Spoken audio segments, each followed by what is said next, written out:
Hi all, welcome back to my channel. അപ്പോൾ നമ്മളുടെ ഇന്നത്തെ വീഡിയോ ക്ലാസ് 12 ഡിറ്റർമിനൻസ് എന്ന് പറയുന്ന ചാപ്റ്ററിൽ നിന്നാണ്. നമ്മൾ ആ ചാപ്റ്ററിലെ പ്രോപ്പർട്ടീസ് ഓഫ് ഡിറ്റർമിനൻസിലെ പ്രോബ്ലംസ് ആണ് ഇന്ന് നോക്കാനായിട്ട് പോകുന്നത്. ഓക്കെ, അപ്പോൾ നമ്മൾ പ്രീവിയസ് വീഡിയോസിൽ പ്രോപ്പർട്ടീസ് ഒക്കെ ഒരു 9 പ്രോപ്പർട്ടീസ് നമ്മൾ പഠിച്ചു. ലാസ്റ്റ് വീഡിയോയിൽ അതിൻ്റെ 2 പ്രോബ്ലംസ് നമ്മൾ ചെയ്തു. ഓക്കെ, ലാസ്റ്റ് വീഡിയോയിൽ നമ്മൾ രണ്ടാമത് ചെയ്തത് ലാസ്റ്റ് ചെയ്ത ഒരു പ്രോബ്ലം പോലെ തന്നെയുള്ളൊരു പ്രോബ്ലമാണ് ഇന്നും നമ്മൾ ചെയ്യാനായിട്ട് പോകുന്നത്. അപ്പോൾ നമ്മുടെ ഫസ്റ്റ് ക്വസ്റ്റ്യൻ ഇതാണ്: using the property of determinants find the value of 2, 7, 65, 3, 8, 75, 5, 9, 86. Okay, അപ്പോൾ ഡിറ്റർമിനൻസിൻ്റെ പ്രോപ്പർട്ടീസ് ഉപയോഗിച്ച് കൊണ്ടിട്ടാണ് നമുക്ക് ഇതിൻ്റെ ഡിറ്റർമിനൻറ്റ് വാല്യൂ കണ്ടുപിടിക്കേണ്ടത്. ഓക്കെ, അപ്പോൾ നമ്മൾ പഠിച്ചിട്ടുള്ള എല്ലാ പ്രോപ്പർട്ടീസും നമുക്ക് ഇതിൽ ചെയ്ത് നോക്കാം. ഏതാണ് നമുക്കിതിൽ വർക്കാണെന്ന് നമുക്ക് പറയാൻ പറ്റില്ല. അപ്പോൾ ഓരോ പ്രോപ്പർട്ടീസും നമ്മൾ നോക്കേണ്ടതായിട്ട് വരും. ഓക്കെ, അപ്പോൾ നമ്മൾ ഇതിൽ നോക്കാനായിട്ട് പോകുന്നത് നമുക്കൊന്നെങ്കിൽ ഇതിൽ ഏതെങ്കിലും 2 റോയോ അല്ലെങ്കിൽ 2 കോളമോ തമ്മിൽ മൾട്ടിപ്പിൾസ് ആണോ, ഒന്നൊന്നിൻ്റെ മൾട്ടിപ്പിൾ ആണോ എന്ന് ചെക്ക് ചെയ്യാം. അല്ലെങ്കിൽ നമ്മൾ ഏതെങ്കിലും റോയുടെയോ കോളത്തിൻ്റെയോ കൂടെയോ മറ്റൊരു റോയുടെയോ കോളത്തിൻ്റെയോ മൾട്ടിപ്പിൾസ് ആഡ് ചെയ്യുകയോ സബ്ട്രാക്ട് ചെയ്യുകയോ ചെയ്യുമ്പോൾ 2 റോസോ കോളംസോ ഒരുപോലെ വരുത്താൻ പറ്റുമോ എന്നൊന്ന് വേണമെങ്കിൽ നമുക്ക് നോക്കാം. അപ്പോൾ ഇവിടെ ഞാൻ വരുത്താൻ പോകുന്ന മാറ്റം എന്ന് പറയുന്നത് C1 changes to C1 plus 9 C2. ഇവിടെ ഞാൻ C1നെയാണ് മാറ്റാൻ പോകുന്നത്. എങ്ങനെയാണ്? C1ൻ്റെ കൂടെ C2നെ ഞാനൊരു 9 കൊണ്ട് മൾട്ടിപ്ലൈ ചെയ്തതിന് ശേഷം C1ൻ്റെ കൂടെ ആഡ് ചെയ്യും. ഓക്കെ, അപ്പോൾ നമുക്കതൊന്ന് ചെയ്ത് നോക്കാം. വിച്ച് ഇസ് ഈക്വൽ ടു C1ൻ്റെ കൂടെയാണ് ഞാൻ ആഡ് ചെയ്യാനായിട്ട് പോകുന്നത്. അപ്പോൾ എന്ത് വരും? 2 പ്ലസ്, അപ്പോൾ ഇവിടുത്തെ ഫസ്റ്റ് എലമെൻറ്റ് 2 അല്ലേ, അപ്പോൾ 2 പ്ലസ് C2 എന്ന് പറയുന്നത് ഇവിടെ 7. ആ C2ൻ്റെ കൂടെ ഞാൻ 9 മൾട്ടിപ്ലൈ ചെയ്യണം. അപ്പം 2 പ്ലസ് 9 ഇൻറ്റു 7 അല്ലേ.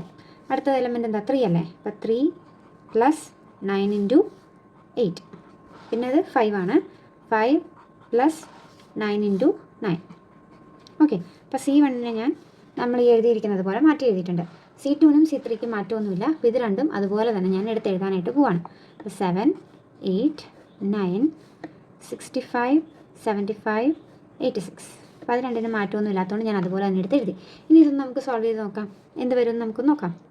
ഓക്കെ, അപ്പോൾ ഇതെങ്ങനെയായിരിക്കും വരുന്നത്? Which is equal to 2 plus 9 into 7 എന്ന് പറയുന്നത് 63.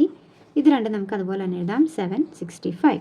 ഇവിടെ 3 പ്ലസ് 9 ഇൻറ്റു 8 72. ഇത് രണ്ടും അതുപോലെ എഴുതുമ്പോൾ 8, 75. അടുത്തത് 5 പ്ലസ് 9 ഇൻറ്റു 9 ഇസ് 81. ഇത് അതുപോലെ തന്നെ എഴുതുമ്പോൾ 9, 86. ക്ലിയർ? ഓക്കെ, ഇനി നമുക്കിതൊന്ന് ആഡ് ചെയ്ത് എഴുതാം. 63 പ്ലസ് 2 എന്ന് പറയുന്നത് എന്ത് വരും? 65. 72 പ്ലസ് 3 ഇസ് 75. 81 plus 5 is 86. ഇത് രണ്ടും അതുപോലെ തന്നെ എഴുതാം. 7, 8, 9, 65, 75, 86.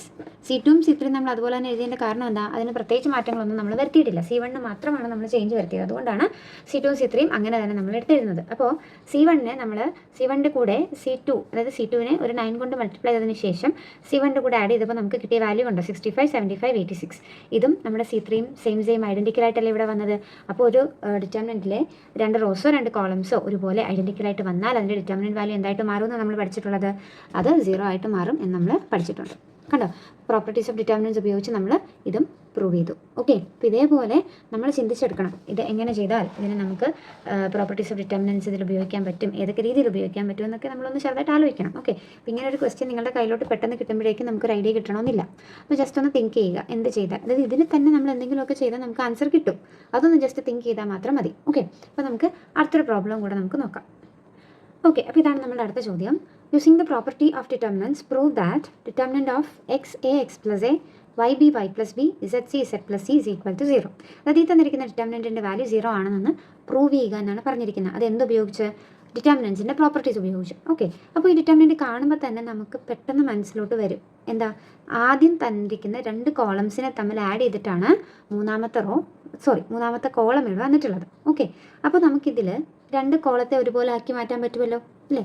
അതായത് ഇപ്പം ഞാനിവിടെ ചെയ്യാനായിട്ട് പോകുന്നത് C1 changes to C1 plus C2. C1നെ ഞാൻ C1 പ്ലസ് C2 ഒന്ന് ആഡ് ചെയ്ത് മാറ്റാൻ പോവുക. ഓക്കെ, അപ്പോൾ C1 പ്ലസ് C2 എന്ന് ഞാൻ ആഡ് ചെയ്ത് C1ൻ്റെ സ്ഥാനത്തേക്ക് എഴുതുക. അപ്പോൾ എന്ത് വരും? X plus A Y plus B Z plus C. Okay, C1ഉം C2ഉം കൂടെ ആഡ് ചെയ്തിട്ട് ഞാനത് C1ൻ്റെ സ്ഥാനത്ത് എഴുതി. ഇനി C2നും C3ക്കും മാറ്റമൊന്നുമില്ല. അപ്പോൾ അത് അങ്ങനെ തന്നെ എഴുതണം. A B C X plus A Y plus B Z plus C. Okay, ഇപ്പോൾ നോക്കിക്കേ, ഇവിടെ എന്താ നമുക്ക് കിട്ടിയത്? ഇതിൽ C1ഉം C2ഉം C3യും നമുക്ക് ഒരുപോലെ വന്നില്ലേ? അപ്പോൾ ഇതിൽ 2 റോസ് ഐഡൻറ്റിക്കലായിട്ട് വന്നുകൊണ്ട് ഇതിൻ്റെ വാല്യൂ എന്തായിട്ട് മാറി? 0 ആയിട്ട് മാറി. ഇതേപോലെ പെട്ടെന്ന് നമുക്ക് ആൻസർ ചെയ്യാൻ പറ്റുന്ന ക്വസ്റ്റ്യൻസും വരാം, അല്ലാതെ നമ്മൾ കൺഫ്യൂസിംഗ് ആയിട്ട് ചോദിക്കുന്ന ക്വസ്റ്റ്യൻസും വരാം. അത് ആൻസർ ചെയ്യുന്നത് നമ്മൾ എങ്ങനെ ആലോചിക്കുന്നു എന്നതിനനുസരിച്ചിരിക്കും. ഓക്കെ, അപ്പോൾ നമ്മൾ നമ്മൾ ഈ ചാനലിൽ ചെയ്യുന്ന ഓൾമോസ്റ്റ് ചോദിക്കാൻ സാധ്യതയുള്ള എല്ലാ പ്രോബ്ലംസും തന്നെ ഇതിൽ നമ്മൾ ഡിസ്കസ് ചെയ്യും. അതല്ലാതെ നമ്മളുടെ ടെക്സ്റ്റ് ബുക്കിലെ മിസ്ലേനിയസ് എക്സസൈസിലൊക്കെ ഒരുപാട് ക്വസ്റ്റ്യൻസ് പബ്ലിക് എക്സാമിന് ചോദിച്ച് കണ്ടിട്ടുണ്ട്. അപ്പോൾ അതും കൂടെ നിങ്ങളൊന്ന് ജസ്റ്റ് ട്രൈ ചെയ്ത് നോക്കുവാണെങ്കിൽ നിങ്ങൾക്ക് അത്രയും കൂടെ ഇതിനെക്കുറിച്ച് കുറച്ചുകൂടെ ചെയ്യാനായിട്ടൊരു കോൺഫിഡൻസ് നമുക്ക് കിട്ടും. ഓക്കെ, അപ്പോൾ നിങ്ങൾക്ക് ഏതെങ്കിലും ചോദ്യങ്ങൾ അതുപോലെ സോൾവ് ചെയ്ത് കിട്ടണമെന്നുണ്ടെങ്കിൽ ജസ്റ്റ് കമൻറ്റിലോ ഒക്കെ ഒന്ന് പറഞ്ഞു കഴിഞ്ഞാൽ അതൊരു വീഡിയോ ആയിട്ട് ഞാൻ ചെയ്തിടാം. ഓക്കെ, അപ്പോൾ ഇന്ന് ചെയ്ത 2 പ്രോബ്ലംസും നിങ്ങൾക്ക് മനസ്സിലായെന്ന് വിശ്വസിക്കുന്നു. അപ്പോൾ നിങ്ങൾക്ക് വീഡിയോ ഇഷ്ടമായെങ്കിൽ നിങ്ങളുടെ ഫ്രണ്ട്സിനൊക്കെ ഷെയർ ചെയ്യുക, എൻ്റെ വീഡിയോ ഒന്ന് ലൈക്ക് ചെയ്യുക, അതോടൊപ്പം തന്നെ എൻ്റെ ചാനലൊന്ന് സബ്സ്ക്രൈബ് ചെയ്യുക, സപ്പോർട്ട് ചെയ്യുക. താങ്ക്